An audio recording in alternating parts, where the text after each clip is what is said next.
This upside-down capital A symbol means for all. Its formal name is the universal quantifier. Normally, it is used to make a statement about every element in a set. This symbol means is an element of. Normally, it is used to show that some variable belongs to a set. So, this combination of symbols can be read as for all x in the real numbers or for every real number x. You will oftentimes see these symbols in theorems, definitions, or true and false logic statements.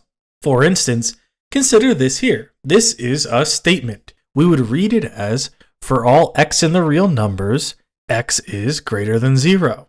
After reading a statement, you evaluate whether or not it's true or false. In order for this statement to be true, every real number would have to be larger than 0.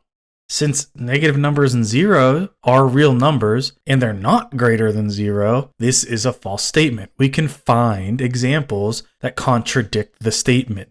Now consider this statement. We would read this as, for all x in the real numbers, x minus 1 is also a real number. In order for this statement to be true, every real number minus 1 must still be a real number. Since that is true, this statement itself is true.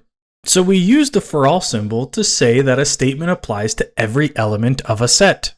We can use a proof to show a universal statement is true, or a counterexample to show it is false. If you found this video helpful, consider sharing or becoming a member to support my channel. I'm Joe, and thanks for spending some time with me.